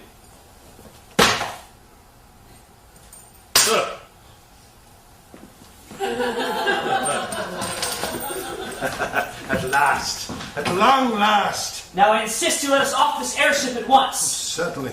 I'll be glad to be rid of you. But don't be getting any heroic notions. Our Lady Sophia stays. Of course. She doesn't have anything to do with us. Professor. Nice to see a talentless hack like you will still listen to reason. Jervis, Sullivan, land us outside the city walls. Yes, sir. It's fascinating. So that's the secret formula. Sophie, Jen is coming for you. Oh, you mean my trapper keeper, whatever they're called? I can see how you would be angry. He's told me all about what happened. Oh, did he? How considerate. It's not like that. He loves you. Yeah? That's not what we call that where I come from. We call that being a two-faced stalker. Professor. Not now, Miss James. We can't just leave her here. Yes, well, I'll take it under consideration. Under consideration? This is all your fault. I hardly think it's fair, Miss James. If it hadn't been for you mucking about in these Raise it down and be thundertools, Matilda. I'm starting to think Lawrence was right about you all these years. Oh, yes. I'm very interested in learning Mr. Howell's opinion of me. He said you were manly hardly in the face of an old boot to match. Oh, yeah. Please have silence! Some of us are trying to read. What the devil's that noise? My sincerest apologies, Miss James. Lawrence never said anything of the sort. Professor Ketch! Stop him! Hey, stay back, you things! Please stop. You weren't meant for this brutish behavior. Don't be trying to trick us. Our sole purpose is to serve our master. But I know there's more to you than that. Remember the old days back in the lab, the time I gashed my thumb on the dovetail chisel? You both helped me stitch it up. I still have the scar, see? Or when Maggie smuggled in her new kittens? You were very partial to the little tiger-striped one, Jojo. It was so tiny and soft. Miss Matilda, I remember. You remember? You remember me? Steady now, Mr. Jervis. Yes, sausage. I mean, Mr. Sullivan. There must be something left of your souls. Automatons with souls. Whatever next. A pig with wings. Or a petroleum-based combustion engine. Jervis! Sullivan, finish them. That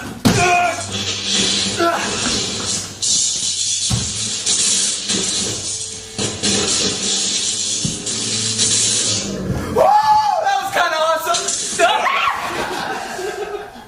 Mr. Sullivan? Mr. Sullivan! Ha!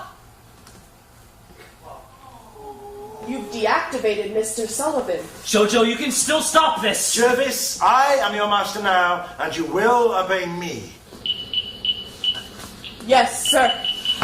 Well, I'll be teaching you a little lesson now, Balthazar. Oh, you're welcome to try, boy.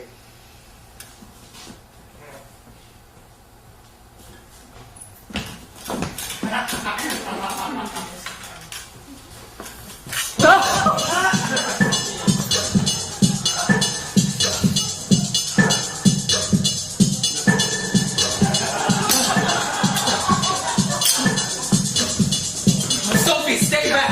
Oh, don't you tell me what to do. How can you lie to me like that? I'm sorry, okay? Oh, fucked up everything I know. But I've always loved you, and I'll always keep you safe. And that's the truth. Now keep your ass out of the way. The satchel! Look inside the satchel! Jervis, please. Maggie, you twist me! Yes. Just put it on! Rich.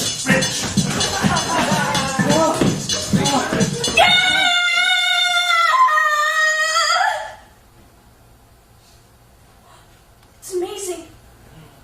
My hand. Now some assistance would be most appreciated!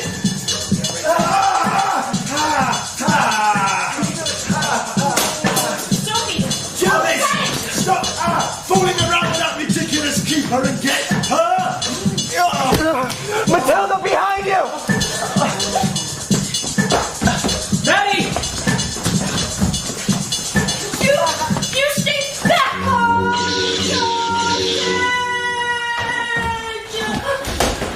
My goodness, that was unexpected. Poor old Jojo. What the hell just happened? Was that me? Just a little accessory to keep your tea warm. Might need a bit of an adjustment. Jeez, you think? You're the one who took Sophie. I'm not back. Hold on a second. You can't possibly be defending this creep. No, not really, but he knew my parents and he knows who I Perhaps am. you wouldn't look so kindly on this fellow if you knew how eager he is to rebuild the corpus duplicator. Why is that, Balthazar? Have your new Lady Sophia. I am so sorry. That's a classified matter of national security. Could it be that she is the last of the original duplicates? So once the squeaky wheels take her out, you'll be next. You were going to use that machine to make more replacements of me once I get killed off? That was your big fucking plan? Not much of one, though, because the Miss Sophie's copies would have no memories. People might start to notice something awry, don't you think? Oh, the people! Yes. The people will notice what I tell them to notice. As long as I'm running things in New Providence, the Lady Sophia will smile her pretty little smile, and nobody will think anything that I didn't plant in their heads to begin with. I'll protect New Providence with my dying breath. Perhaps you're overdue for an extended sabbatical. Dimension 19 has some spectacular landscapes you might find refreshing. They are pretty awesome. What? I was in there almost an hour waiting for you guys. Not going to kill me? You always were soft, Pemberton. Maybe. But I'm not you. I may only be the Clockwork Professor, mender of toys and trinkets, but I never hid behind the old man's name.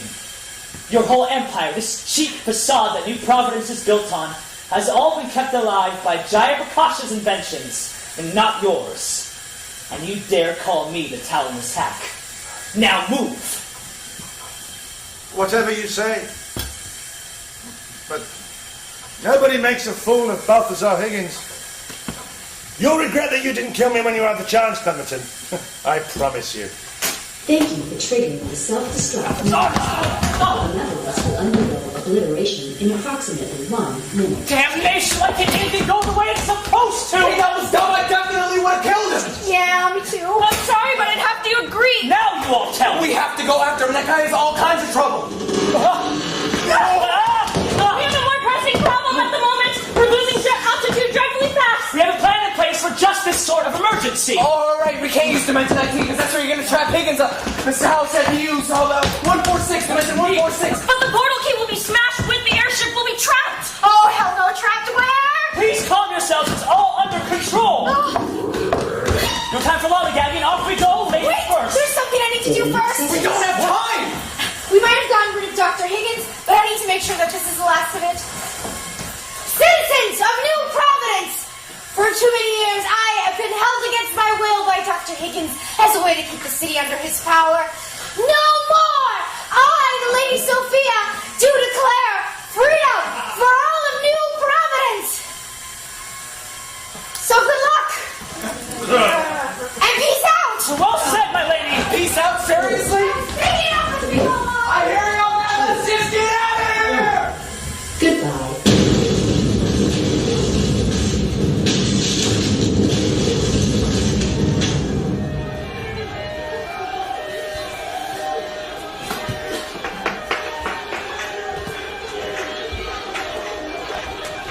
It appears that the royal airship has collided with the city wall. Yes, that's right. The Benevolence has crashed, I repeat, crashed into the southern wall of the city. This most extraordinary turn of events is following the shocking radio announcement from the Lady Sophia herself. We can only hope against hope that she has survived. Just a warning, hydrogen gas is leaking in dangerous quantities around the crash site. The area has been evacuated as a precaution, but... Quick! Galloping thunder turtles! Ladies and gentlemen, the wreckage on the site, if anyone could have survived. Oh, the humanity! Bollocks, that's my cue. 1, 4, 6. Alright. You all made it out of there, didn't you? Come on! The blue blazes! Okay! Hey, run! Johnny, miss! Where are those kids? We hit a bit of a snag! I don't mean to point out my embarrassing lack of book learning, but what the bloody hell was that? That was our snag! I need another weapon if it ain't my wrench! Get out of the way, Professor! I'm glad to see your new toy's working out nicely. That's nothing! Wait until you see the built-in pencil sharpener! You're bleeding! Oh. Mr. Howell! Mr. Howell, pull yourself together! What's it now? You fainted! Oh, fiddlesticks, I don't faint. Oh, God. She's a little dizzy, he says. Get him fixed up, darling. I'm going out to Sophie and Jim. Do be careful, it's all rather large and unpleasant. There goes nothing. Tell yo! Looks like it's only a scratch. Are you still with me, Professor? Yes. How's your hand, Miss James? It's operating quite smoothly. One of your finest creations, Professor Truly. It was my fault, you know. The accident. What accident? When we were children, we used to sneak away to the train yard when your father took his afternoon nap. It was my brilliant plan to stow away in an empty car. I was about to pull you up when the train started to roll. You tripped and your hand was... The old man never forgave me. I know I didn't. I don't remember that at all. I don't have that memory. I know. There's something I need to tell you, Miss James. There's no need, Professor. I already know what I am. You don't. I know what Higgins must have said to me. Son of a blistering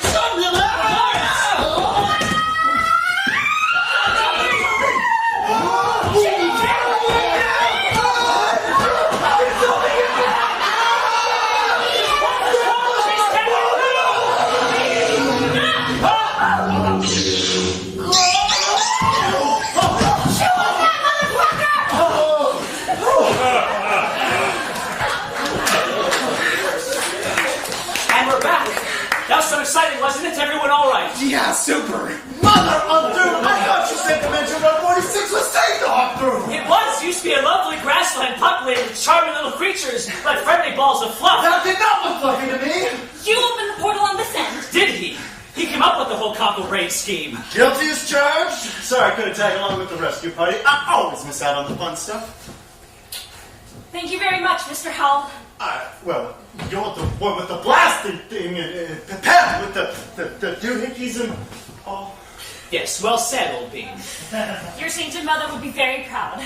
Nuts! This doesn't mean I gotta be one of the good guys now, does it? It would be terribly disappointing if you did.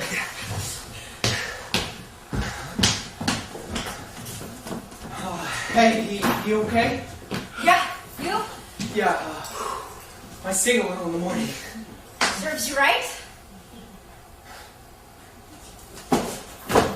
Oh!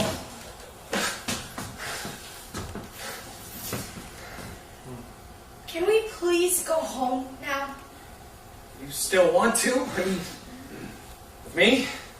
Yes, with you, big dope. It's really over, isn't it? No more secrets, but are we gonna be okay? I don't know, since you turned out to be such a badass secret agent. I'm not, though. I just want to be myself with you the way I choose. Does that make any sense? Hello, I'm a goddamn clone here. I'm the one who's supposed to be having identity issues right now. And I'll admit, I was tempted to stay. It's every girl's dream to be a princess, right? Except I can't. I don't want to. I belong in my own life, the one I created for myself. Are you sure? Not really. But I'll figure that out as I go along. Together? Yeah, okay. But I'm gonna hold this over your head for like ever. And I figure I can guilt at least a year's worth of foot massages. It would be an honor, my lady. Like they always say, all's well that ends with a foot massage, huh? I've never heard that before. Mr. Howell, you are incorrigible. Professor, if we could... Of course. This should put you back right where you got picked up. Is everything gonna be okay with the Lady Sophia finally gone? It might be just what New Providence needs to make a fresh start. Oh shit, what about Higgins? He's still running around Dimension 19 with Dr. What's-His research notes. Damn it, Pep, I told you should have killed him. Yes, I'll deal with Dr. Higgins. You two run along home. Bye. Take care. Lovely to meet you both, but perhaps under better circumstances next time. Yes. Thank you.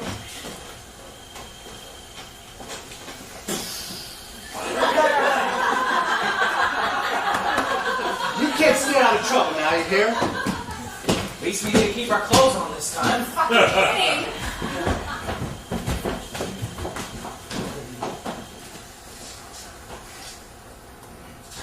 What a couple of nice kids. Young love, huh? Is there anything better? Yes, quite. Really very refreshing. Oh, for the love of Clafouti, are you gonna tell him now, Pam? Lawrence! You're not a duplicate. Do you think I would lie to you? Strangely, no. Good. Pam will fill you in on the rest, won't you? I'm gonna pop out on the street and see what the buzz is. When I get back, I want things to be square in here. You hear me? What is this world coming to when I have to be the responsible one? Ha!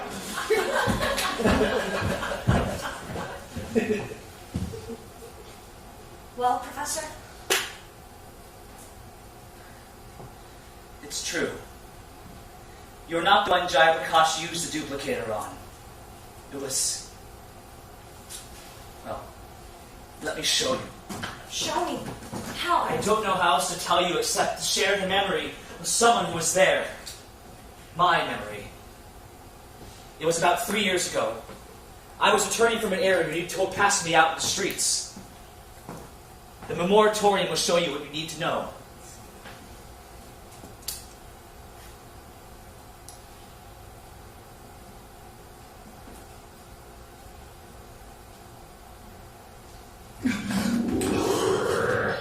Slow down, man. You're not making any sense. There were so many, Seamus, so many.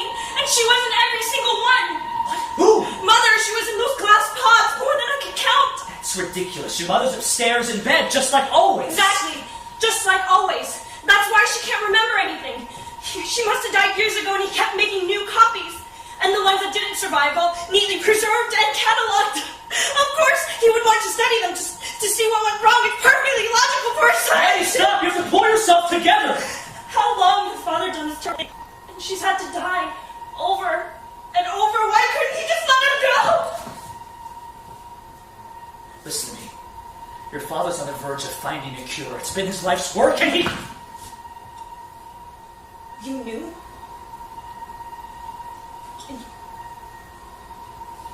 You've been helping him all along, haven't you? How could you do this to him? I've been doing this for you, Maggie!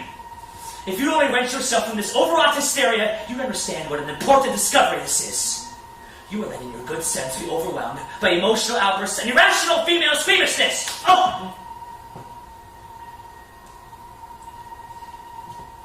You're upset. That's understandable. I don't ever want to see him again. Or you. I trusted you, Seamus. I thought you were my friend more than... But you're just like him, aren't you? The only thing that matters is the science. It's all just a fascinating puzzle to dissect. Nothing more. That's not true. It makes sense. He always did want a son. Goodbye, Seamus. Don't, Maddie! Maddie.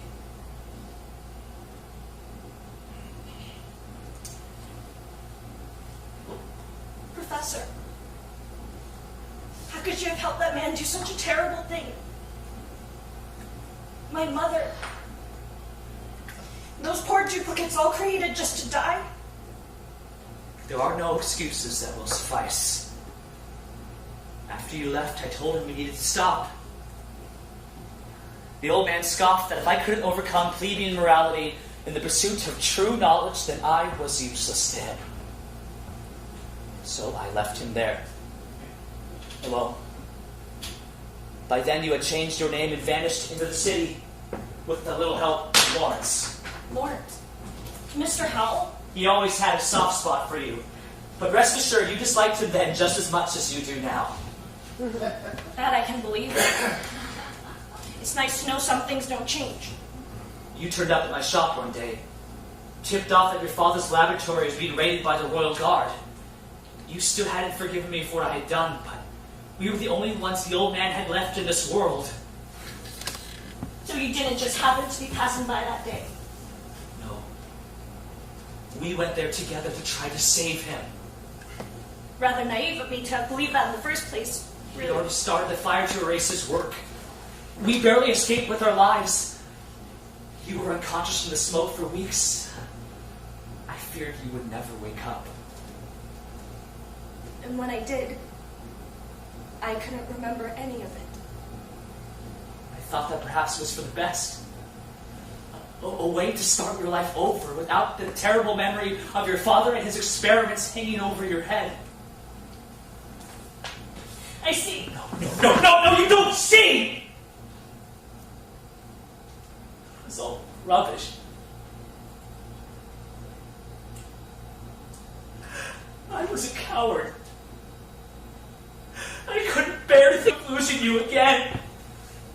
It's all been just a comfortable lie, so I never have to tell you how I failed you. I'm sorry, Maddie. I'm truly sorry.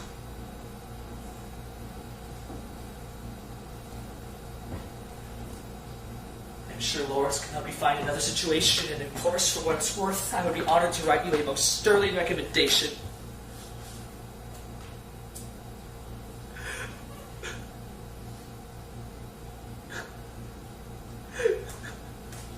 Are you giving me no time? No, of course not. Because there's nowhere else I intend to go.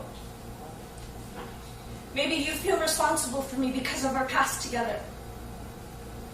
But I don't have a past anymore. I only know who I am now. And I only know you as a man I've worked with these past 2 years.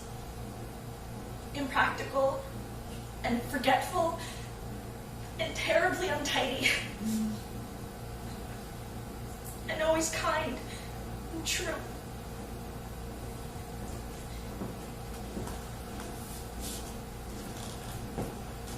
And I know in my heart where I belong.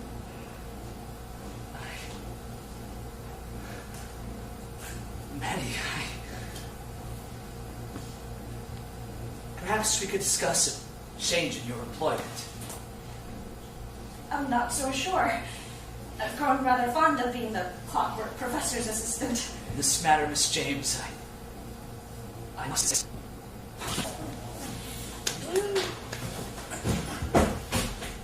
Don't mind me, I was just sleeping. Carry on, then. Perfect timing as usual, Lawrence. I don't know what you're talking about. Oh, look! I see everyone is smiling and friendly, and none that seems to be smashed into bits. That's nice. It is. It is, isn't it? Oh, speaking of smashing things, the squeaky wheels are mobilizing fast. There's talk of storming the Crown residence tonight. They're going to need me over at headquarters right quickly. This man, a revolutionary. Oh, revolution is good business, don't you know? Well, we can wake up to a brand new order in New Providence, not to mention some fine coin in my pocket. Yes, that's all well and good, but we mustn't get distracted from the task at hand. We must go after Dr. Higgins. One moment, Professor. I refuse to go leaving you bound to another dimension without suitable preparations. I'll pack us both a satchel. You'll no doubt need a warm muffler. Damn the muffler, Miss James. We are wasting valuable time. Both. You're both going. Yes, of course. Don't be daft, Lawrence. I couldn't go anywhere without Miss James. I told you so. Thank you very much, you smug bastard. Perhaps a little light refreshment before we jet off for the great unknown? I'll go put on a pot of tea.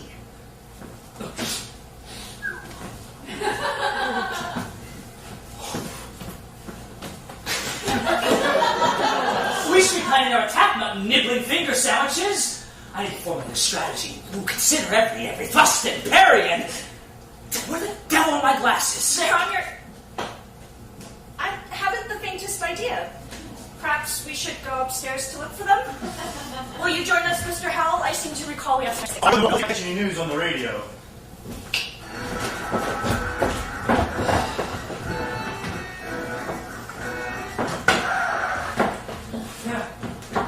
This is Radio Free New Providence, broadcasting for the first time uncensored in the open air.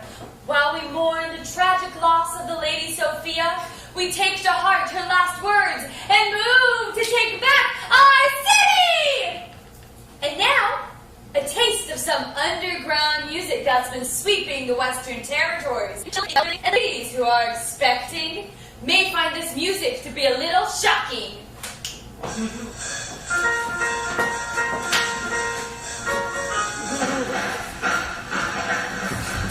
Scandalous!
Okay, and we're back.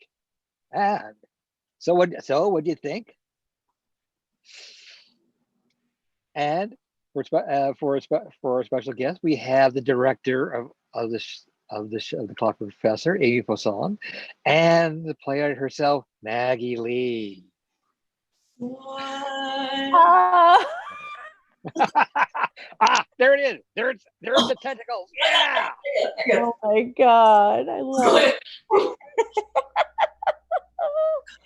Oh. Hey everybody. See everybody. Oh. I know. Oh, they can see us. Can they see us? I don't know. Yeah. I have like a weird delay on my. How's it feel? I'm not gonna lie. I'm not looking at that. I'm just gonna look at us. Yeah, no, it's so cool. Good job for both of you. This is my first time seeing it. I love it. I love it so much. It was really fun to see. I can't believe what I made all those people do. The fight scenes so proud of them. Oh my gosh. Great job, everybody. Yeah. So great. That was so much fun.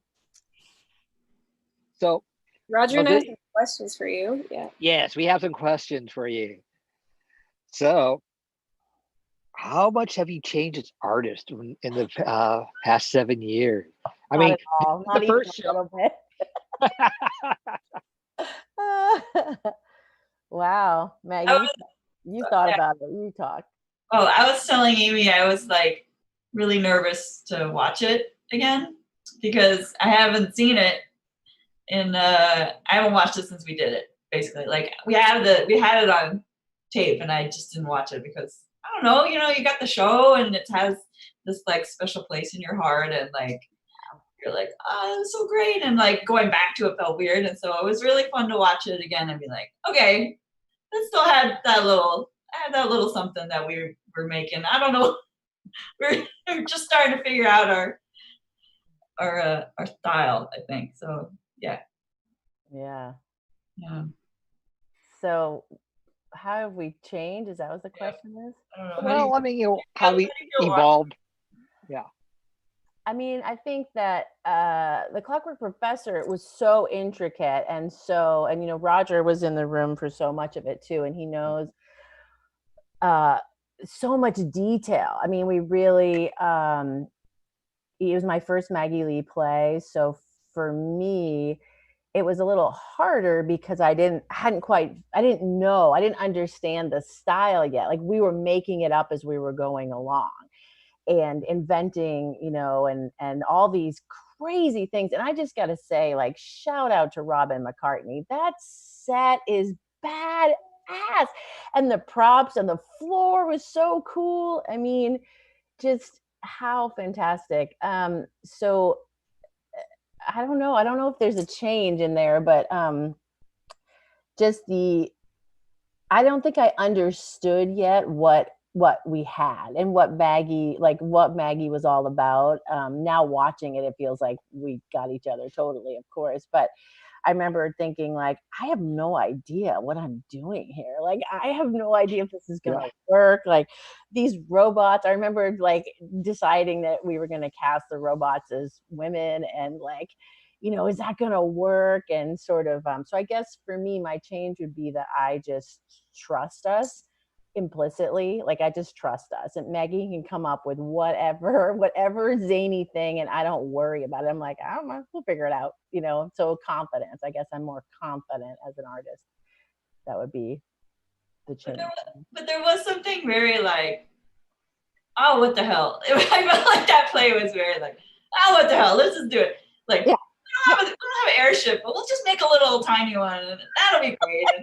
Very like, I love this sardine thing coming out too. I forgot about that. It came across the camera. Like, all these wonderful women come and audition that we didn't have that many roles for women. We're like, let's just make them the robot. All right, that'd be cool, So yeah, I think it was definitely. I felt like maybe we're a little more controlled now. I don't know what I felt like for that show. It was definitely. It was definitely. Or maybe. Or maybe you trust you trust your instincts more. So. Said yes, okay, it's crazy, but we can make it work. We have made it work. Yeah. This is kind of a follow-up to all of that, but I mean, like, since then, you both have worked on a lot of plays together, and a lot of different projects, and so maybe you could just tell us more about kind of like the stuff you've been working on throughout the past couple of years, and what makes you both such a great team.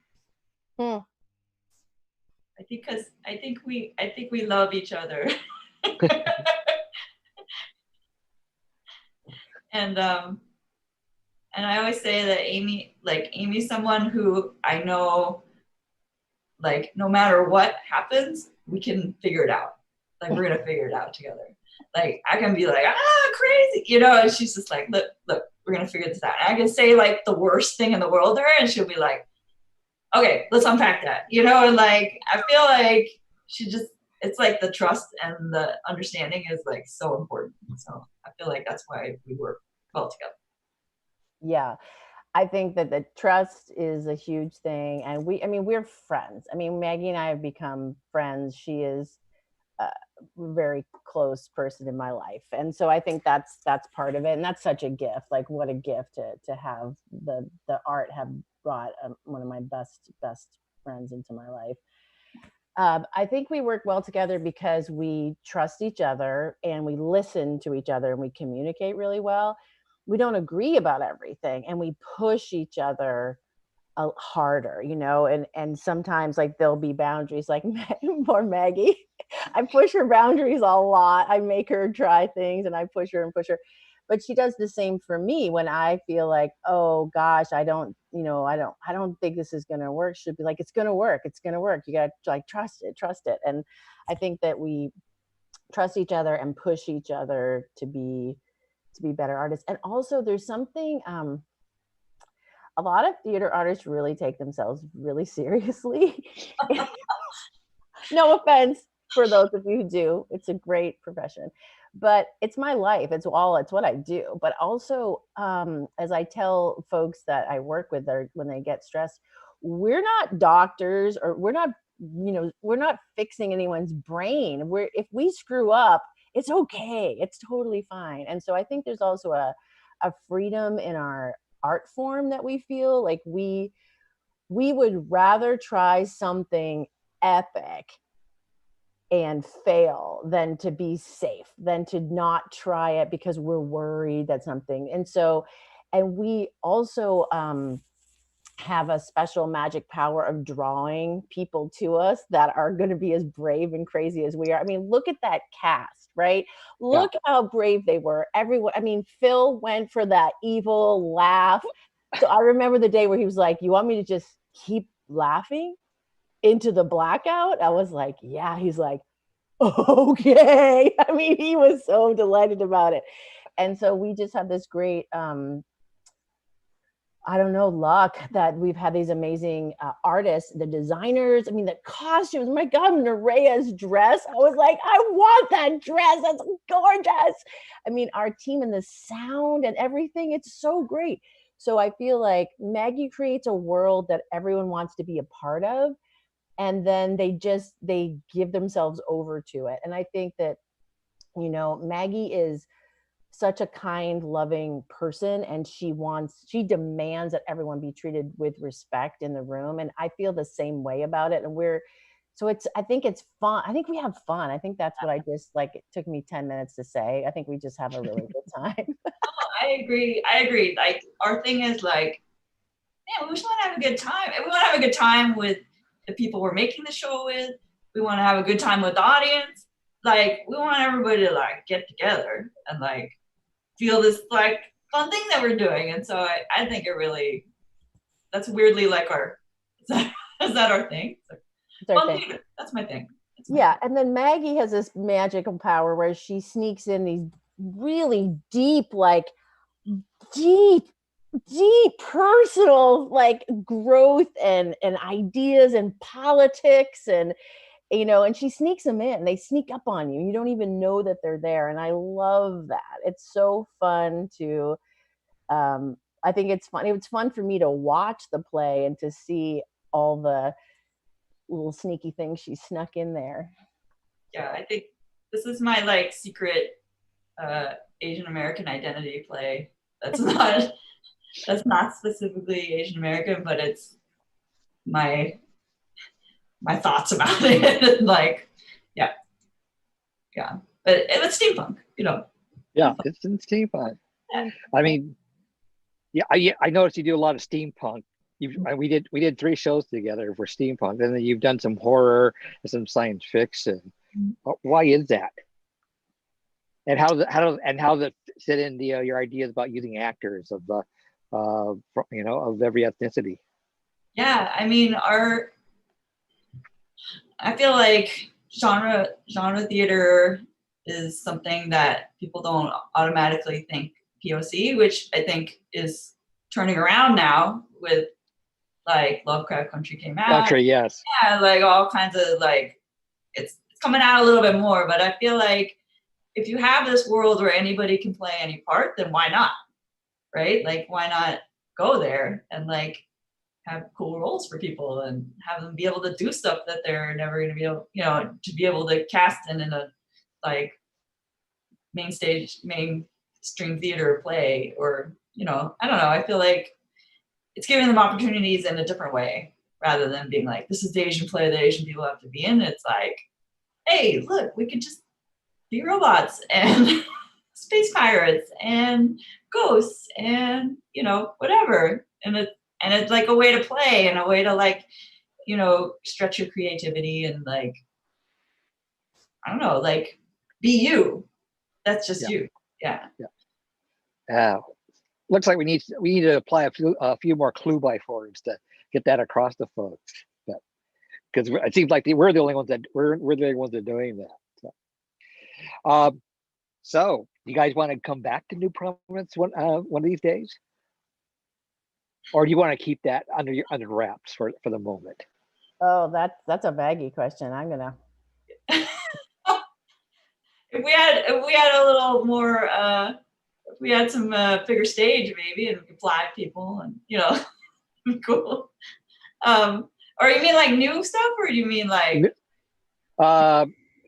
Well, I noticed in the chat there's some people wanting to remount, and there's some people want new stuff. So, yeah, remount would be really I didn't even know there was a chat, right?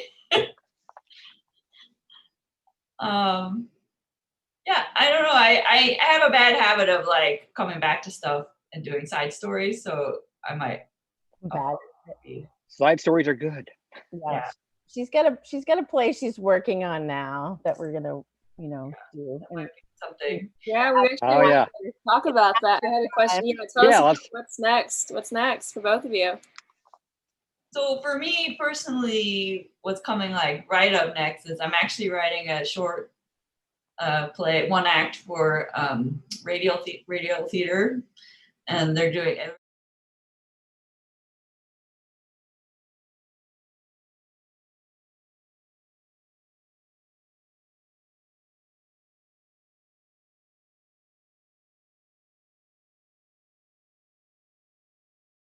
And like she keeps dying, and like what that means as far as like people dealing with illness and that kind of thing. And so that's going to be happening in October, and that's going to just be a little standalone 30-minute show.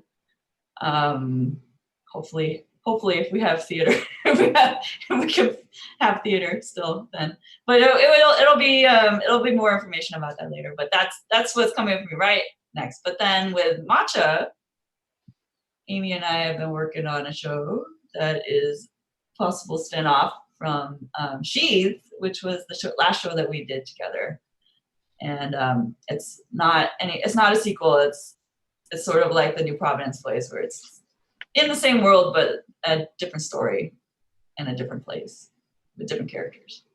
So that might be coming up next year.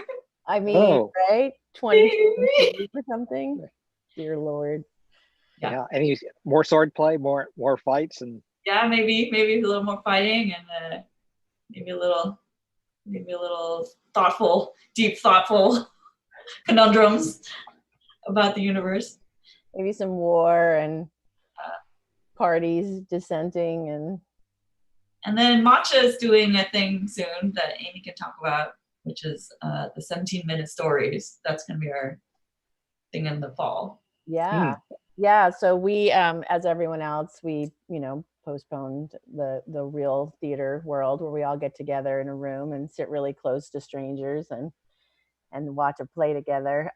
So we are going to do our season, basically. It's going to be 17-minute stories. So we're commissioning local writer performers to come up with a story that they want to tell, and we're going to live stream it similarly to what you guys did tonight. We'll live stream their show and then record them all and see. And so we have a call out right now. So if anyone is interested in that, there's information on the website at matchatheaterworks.com. And we're really excited about getting to know folks in our, local neighborhood that we haven't maybe worked with yet, or folks that we have worked with, and get to know each other. Because stories, learning about people through their personal stories and theatrically is such a great way to get to know each other and see how we all are really the same. Sounds good, and looking forward to that. Yeah. Well, I think that about wraps it up with our questions tonight. But this isn't the end of New Providence. In 2 weeks from tonight, we'll be returning to restream the second show in the New Providence trilogy. And once again, we'll be breaking some transportation devices as we go along with it. So